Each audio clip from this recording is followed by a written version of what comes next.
काही दिवसांपूर्वी मी एक रील बनवली होती.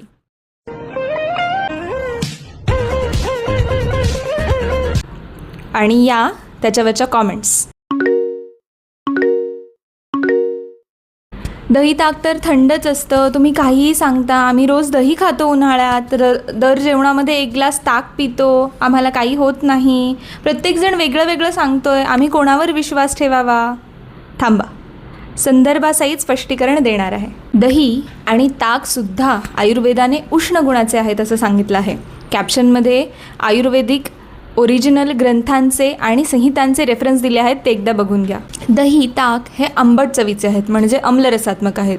हा अम्लरस दुहेरी काम करतो, म्हणजे उष्णवीर्य हिमस्पर्श.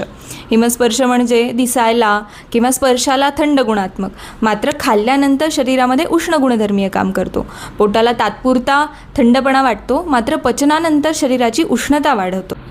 आणि ताक प्यायचंच असेल तर घरी बनवलेलं, ताजं, भरपूर पाणी घातलेलं, त्याच्यामध्ये साखर आणि सेंधव मीठ घालून असं कधीतरी घेऊच शकता, काही हरकत नाही. आणि राहिला प्रश्न आम्ही कोणाचं ऐकावं याचा, कोणावर विश्वास ठेवावा याचा, तर खूप ऑथेंटिक आयुर्वेदिक वैद्य योग्य ती माहिती देण्याचा प्रयत्न करत आहेत. त्यांना फॉलो करा. या उपरही तुम्हाला जर काहीही शंका असेल तर कमेंट्समध्ये विचारा.